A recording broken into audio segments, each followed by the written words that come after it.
This is where passion meets positivity and optimism. In a world where bad news abounds, You Are Solid Gold with Michele Lau celebrates the good in our lives and the beauty in the hidden gems around us. Welcome to You Are Solid Gold.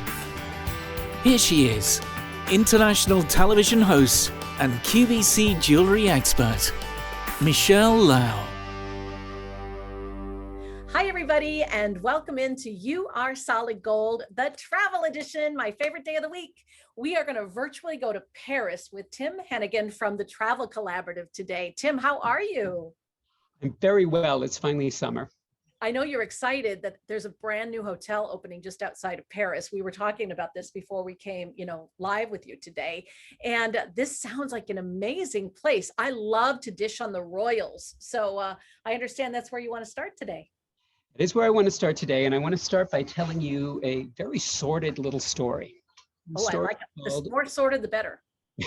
This is very sordid. Okay. This is called the Affair of the Necklace. Back during the reign of Louis XVI, he had a mistress, and her name was Madame du Barry. And he liked her very much, so he had the court jewelers, whose names were Beaumaire and Bessenges, design a necklace for her. This necklace contained about 650 diamonds, and it was about 100 carats. You said 650 diamonds? 650 diamonds. So she was a very strong woman. She could walk around. Yeah. She stood up straight. You said, how many carats did you say? 2,800 carats. Wow. Yeah, it was I would have an affair with that necklace. I'm just saying. Yeah. All right. With everything else she put up with. However, it didn't quite get to her. He passed on. Oh. And so the court jewelers, Beaumaire and Bessenges, were stuck with the necklace. And so they approached his grandson, who is now the king, Louis XVI, and his wife Marie Antoinette, and wanted to sell them the necklace. They were stuck with it, and they didn't want it. They refused it. Even early in their reign, they knew better to go that far and buy this necklace. They offered it to them at a very greatly reduced sale price of 1.6 million livres, which translates today to about $15 million. Wow. Now, this was back in the late 1700s. Right. So, I mean, put that into perspective, right? This was one beautiful necklace. Certainly expensive. Expensive. Now, did he buy it from Marie Antoinette? They didn't want it. He had plenty of jewels. He didn't really much care for Madame du Barry, and they knew it was not a good look, what with the shortage of bread and everything else, Sure. to spend that kind of money on a necklace. Within their circle of people that they dealt with is a guy called the Cardinal de Rohan. And the cardinal fell out of favor. They distanced themselves from them because he was a very decadent man. And he also had a mistress. Her name was the Comtesse de la Motte, and she was a con woman. And she looked at the situation. She knew about the necklace, and she knew that her lover was anxious to get back into the good graces of the king and the queen. So she went up to him and she said, I'm close with the queen, and she wants to meet with you privately at night. And the necklace wound up in the hands of the Comtesse de la Motte, who immediately broke it up into bits and pawned it all over Europe. Oh my God. Disappeared, and the cardinal wound up in jail. The sad part of it is people had begun to resent the king and queen a lot by that point. So they were willing to believe anything bad about them. So even though they didn't have anything, they had their own issues, but they didn't have anything to do with this one. It was still blamed for them. And it was one of the big scandals that led up to the rage that became the Reign of Terror in the French Revolution. Wow. Wow. What a story. I thought you would like that story. Oh, you're right. It's a great way for us to start. Paris, there's so much intrigue. There's, of course, an innate passion surrounding Paris. And so I'm not surprised at all to hear these jewel stories or jewelry stories surrounding. But, there's a charm of Paris, just the whole atmosphere, literally the way that it's set up that I find really intriguing. I was supposed to live, I never told you this, Tim, I was supposed to live in Paris my senior year of high school and go to school there. And my mother wouldn't sign off on the papers, but I've always had a fascination. I know. But I've always had a fascination, and it goes right down to the way the city itself is set up. It reminds me a little bit of New York. Well, like many cities, it has its distinct differences in neighborhoods. Unlike New York, where things have names, like the Upper West Side, the Village, that sort of thing, Yeah. Paris is a lot more sensible. And if you look at a map of Paris, you'll see that it's almost set up like a nautilus shell. I wanted to ask you something that I heard when I was traveling. Like people will say, oh, it's by the 5th or it's by the 6th when they're in Paris. And I never have known what that meant. Could you give me a quick overview of that for someone who might be traveling to Paris and hears that term? All of the arrondissements or districts are numbered. So beginning with number 1 on the Ile de la Cité, going up north to 2, over to 3 and 4, crossing the river to 5 and 6, which are the left banks, sort of bohemian part of Paris. So you weren't just counting them for me. You were actually giving us the numbers that are associated with the particular quote unquote boroughs of the area. How exactly. And if you're confused about an address in Paris, just look at the zip code, because it always ends, the last number is the number of the arrondissement. Oh, wow. Right away. That's in the 5th and the 6th. The other big difference between these neighborhoods is that some of them remained as medieval or Renaissance or early buildings. But a lot of the Paris that we associate with Grand Paris would be around the 8th district, where an architect called Baron Haussmann knocked down a lot of the old city and rebuilt these grand, wide boulevards that Paris is so famous for. So you have medieval Paris in the 4th and 5th and 6th, and then in the 8th you have these grand monumental parts of Paris where you find the Opera Garnier and Boulevard Haussmann and the Champs-Élysées. Interesting. Now, I don't want you to give anything away because the crux to this story is going to be about a brand new hotel that's opening. So don't tell anybody where it is. Okay, I'm not telling you yet. But stick with us because it's going to be coming up towards the end of this episode. But I want to talk to you a little bit about old cities. One of the things I like to do when I go into an old city is I like to take a look at the churches. So can you tell me a little bit about some of the churches there, maybe around Paris, maybe around the Louvre, for example? Well, one of my very favorite churches is called the Holy Chapel. It was the Royal Chapel, or La Sainte-Chapelle. And this is, a lot of people going to Paris are disappointed because you can't go into Notre Dame while it's being repaired from the tragic fire that happened a couple of years ago. But I actually kind of prefer La Sainte-Chapelle. One of the things that I love about it is that it is one of the early examples, or most important examples, of the Gothic period, where they used flying buttresses to lighten the walls, and you could put in giant swaths of glass. So if you go into La Sainte-Chapelle, especially as the sun is rising or the sun is setting, you're surrounded by stained glass. And stained glass is all original, by the way. During the Second World War, during the bombings, they took all of the books out of the library of the National Bibliothèque, placed them there, and none of it shattered. So this is original stained glass, and it tells the story of the Bible all the way around. And when you are there, as the sun is shining through, beginning of the day, you are bathed in this. Are you guys catching this nugget? This is a travel nugget directly from Tim Hennigan from the Travel Collaborative. And I want to go there. I want to do that. I want to go either when the sun's coming up or when the sun's setting, and just be surrounded in that beautiful stained glass. I can't wait to go. You should also go at night because sometimes they have concerts. Oh, really? One of my favorites, but there are quite a few all over the city. And of course, this is on the Ile de la Cité, which is, as you know, Paris was originally a Roman city called Lutèce. It's called Lutèce because of the light. The Romans found the light unusual, and this was later picked up and celebrated by the Impressionists. Just this, because they're pretty far north, you get this slanted, soft light throughout the city that is hard to find anywhere else. So the main government buildings are in the oldest part of the city, the first district, the premier arrondissement. And this is where also you will find the Chateau du Louvre, the most important museum in the world. Yeah, I would agree. Now, somebody was telling me that was the Royal Palace, actually. Is that true at one point? Was that Mr. Hennigan that was me? Yes, I was telling you that. It was the Royal Palace for a long time.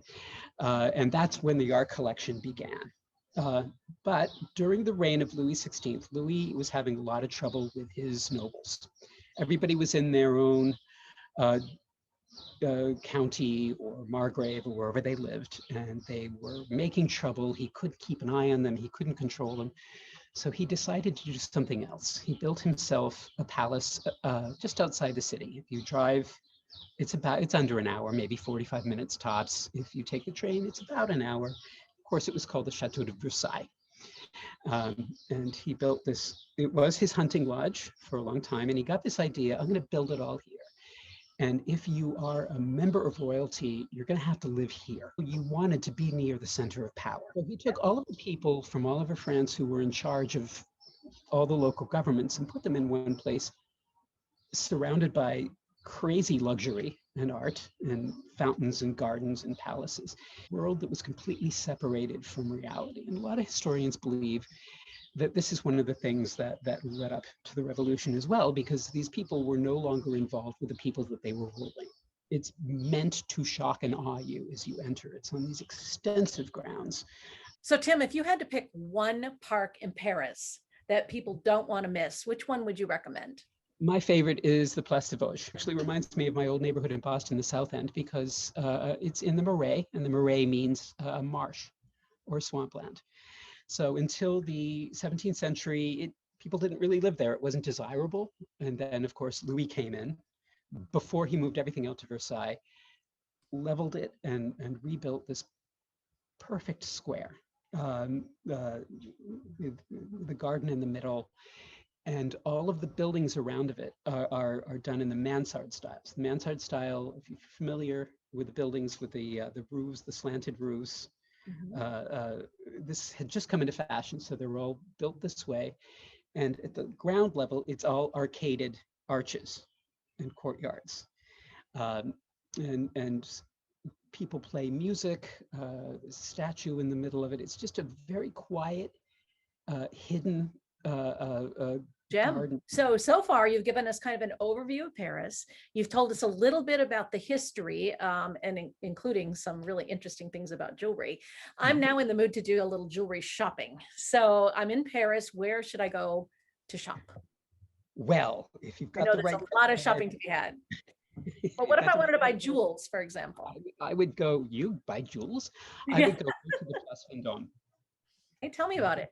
You can recognize it as a big Roman column in the middle of it. And this is where you're going to find all the major jewelry houses of Paris. So Cartier, for example, is one of these. And it's also one of the most elegant squares in the city. So I think that's a very good place for you to start. Again, guys, we are about to unveil a brand new property. I'm not going to say where it is, but we're going to be giving you a quick little look inside or a peek behind the curtain in just a moment. But there's lots of options of places to stay in Paris. And the reason I love to have Tim Hennigan here is, he helps us to make the right choices for our lifestyle. So let's say that I wanted to stay at some larger than life properties. Can you recommend a few for us? Oh, I'm always happy to recommend these. There are a small amount of hotels within Paris that are considered palaces or palais hotels. There are about 12 of them now. Oh, hang on. So this is an actual thing. This is a term. They call it the Palais Hotel? Palais Hotel, and this is decided by Autour de France, so the tourist board of government, and some of them are somewhere in between monuments. They're usually historic buildings, but not always. Some of them are brand new, but they are not only crazy grand luxury hotels, but they are also places of cultural significance. Wow, why have I not heard of this before? One of the ones that I have done a lot of business with, you'll also, because these are famous hotels, you're going to recognize these from movies, I bet. Movies and song and story. Oh. So we'll start with one near and dear to my heart that I've had a very good relationship with for a long time, called Le Bristol. A couple of reasons I love it. A lot of these hotels are very grand with lots of gilding and cherubs, and they're just very imposing, whereas Le Bristol is very reserved. It's just as beautiful, but it's very classic in style and unobtrusive. It has one of the biggest private courtyards in the city. How lovely. So when you're in, you can choose to have lunch or tea in this beautiful green environment. It was once. Hey, if I can't afford to stay there, are you allowed to go into the garden as someone who's not staying there? Or is it just private? There's a restaurant Oh, called there we go. number 114 Faubourg, which you can go into. The garden, I believe, is reserved. It belongs to the Oetker family, who are a German family from Bielefeld, and a lot of their hotels have resident cats. So Yeah. there is a very famous and spoiled cat that resides in that garden and throughout the hotel. Oh, I love it. And you will see it if you watch the Woody Allen film, Midnight in Paris. This is where you get a view of it. The other reason I like it is it's up on Faubourg Saint-Honoré. It's right by a lot of embassies. So it's right in the center of the 8th. But just because the way this street is set up, it's a quiet part of town. The other one that is very popular, this is a newer hotel. It was in the former home of Joseph Bonaparte, Napoleon's brother, the Shangri-La. What I like about it, like many of these things, it's painstakingly restored.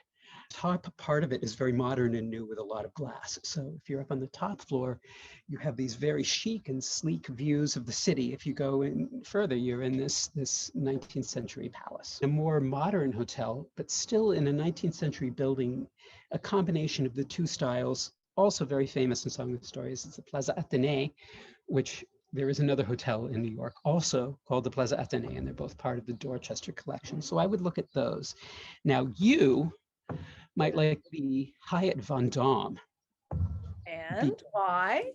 It's on the Place Vendôme. So you can just reach out of your room practically and touch Cartier. Oh, wow. The Place Vendôme is built around a Roman column. This is a very unusual design. It has more of an ancient Roman.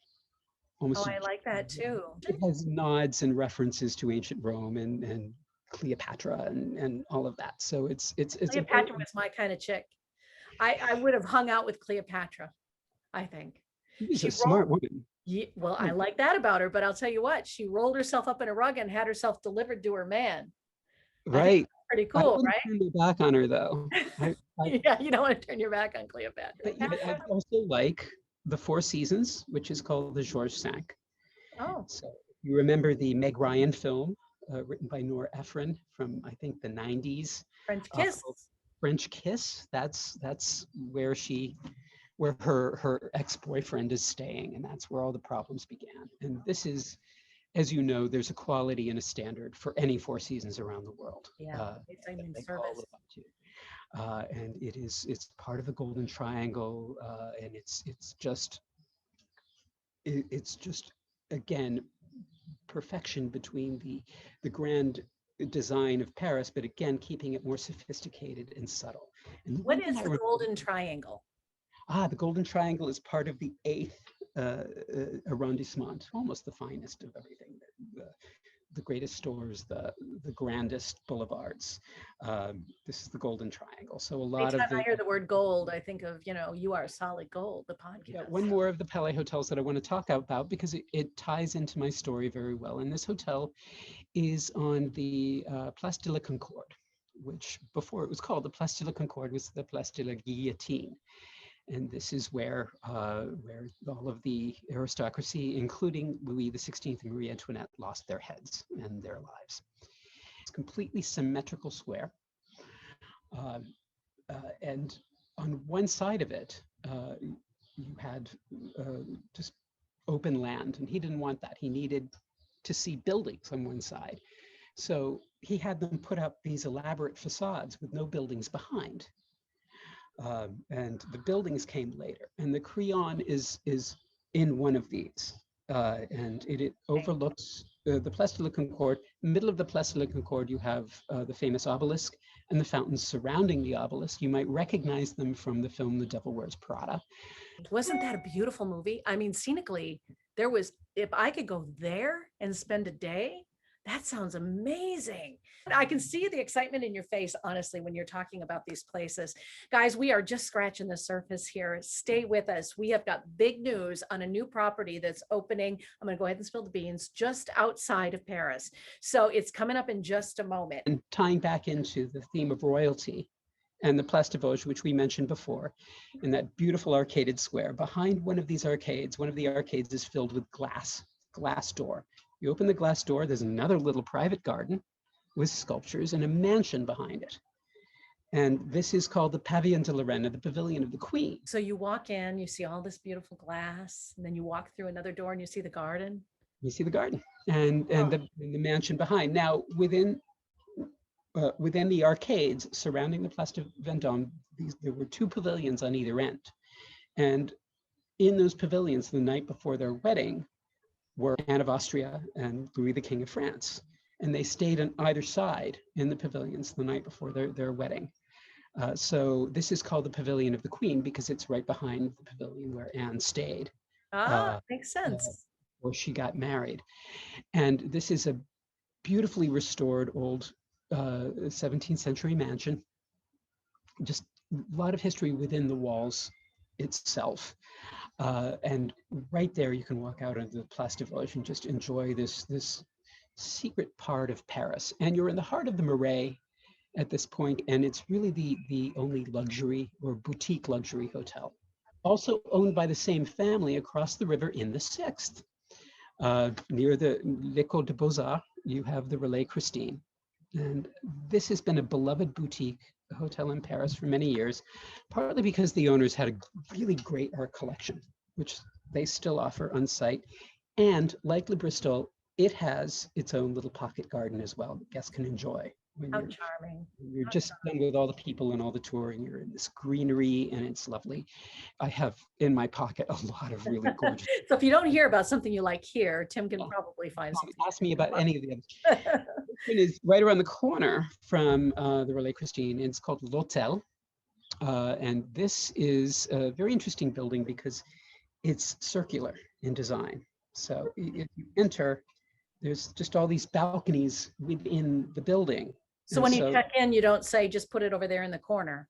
There's no corner. And also the stairs can be a little much to navigate, but the rooms are all unique and designed. And what I like about this hotel has a little bit of history. This is where Oscar Wilde died. Oh, wow. Wow. And as you know, he died in poverty after having been imprisoned in England. And one of his last bills is unpaid bills is framed and on the wall in the hotel. There's a legend that his last words were either those curtains go or I do. We still have a big announcement on a brand new property that Tim's going to tell us about in just a little while, but I'm a little hungry, Tim. I thought you might be. So let's talk about restaurants, shall we? We can set up a nice dinner for you. Now, there's one that I want to talk about just for you, because it's your kind of place. And it's called the Cristal Room, and it's in the Palais Baccarat. So this is the Baccarat Museum for Baccarat Crystal. I love Crystal. Crystal has a romance about it. It's got, well, of course, anything that sparkles I'm going to be all about it. But as a crystal collector, wait a minute, we're talking about restaurants. I can sit within the walls of their museum and I can have lunch there. There's a restaurant there.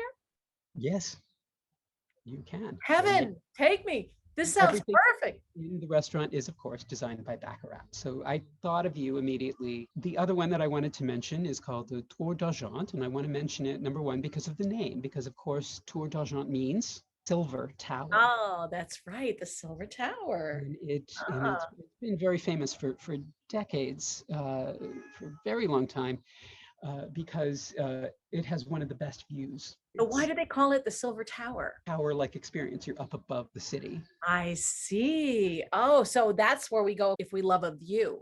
Yeah. Well, you can also go to the Jules Verne and the Eiffel Tower as well. But this sounds more intimate. A little less famous, a little less touristic. And this is just one that I like. It's a new restaurant called Le Grand Cour, the Big Heart.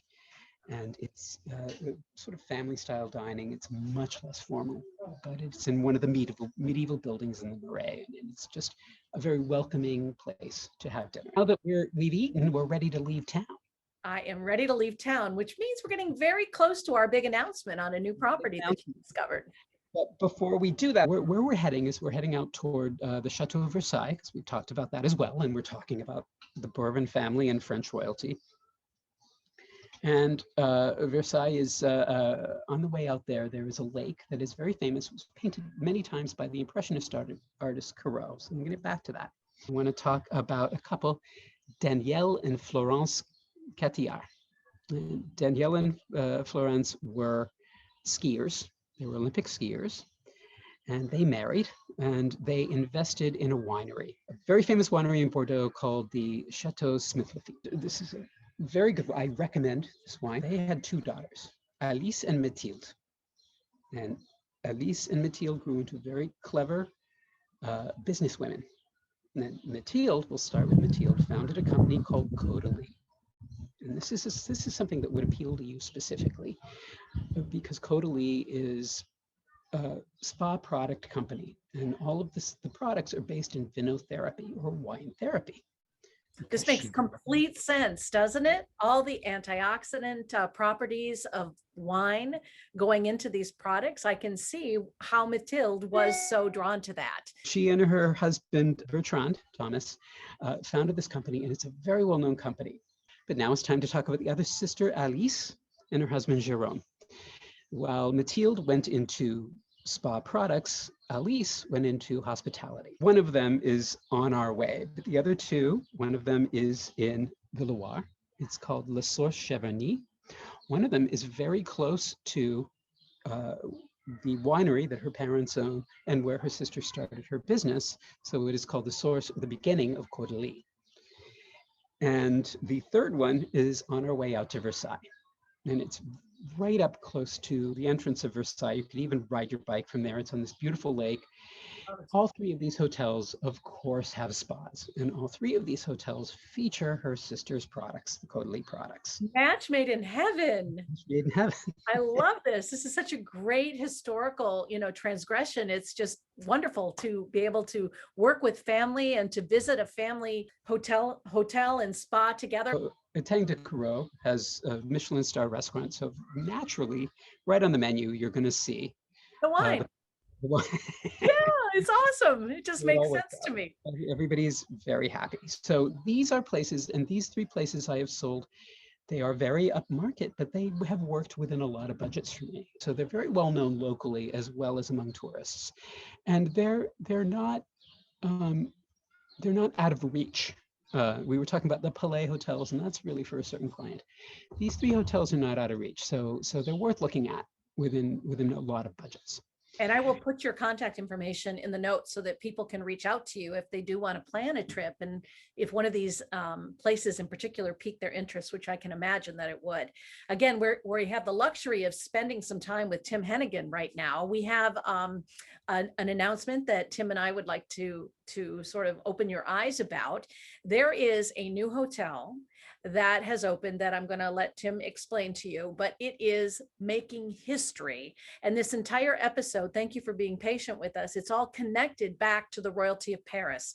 So Tim, with no further ado, let's make that transition. Let's talk about this brand new hotel that's historical. It's called the Ariel Le Grand Contrôle, and it is the first hotel that is built within the grounds of Versailles.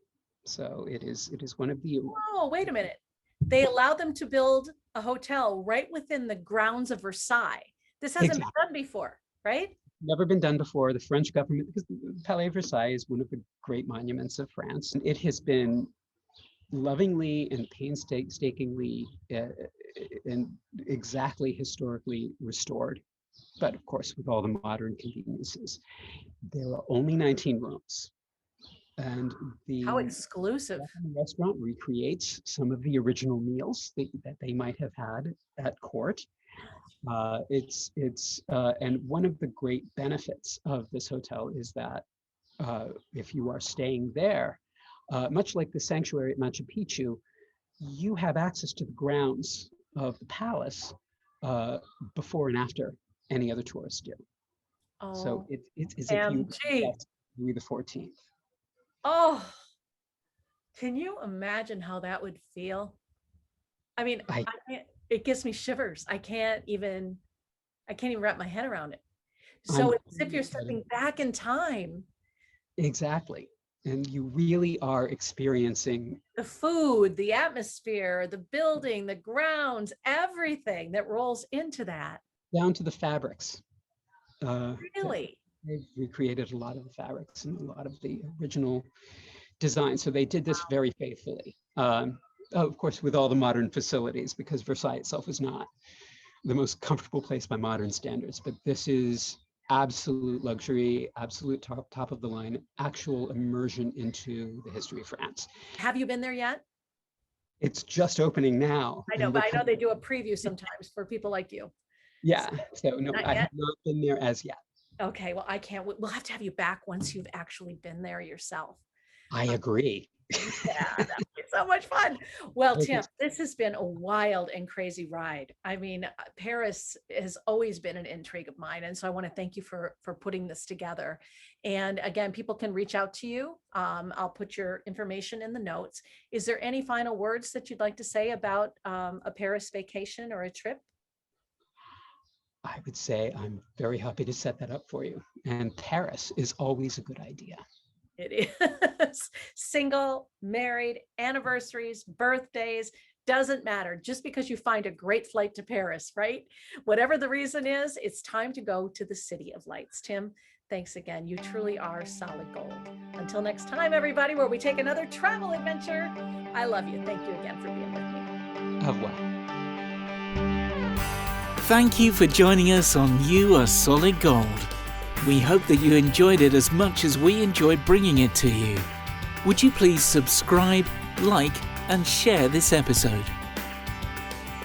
If you know of a person, place, or thing that is a hidden gem that we should feature on Solid Gold with Michele Lau, please submit it for consideration at hello@youaresolidgold.com. Now, get out there and shine.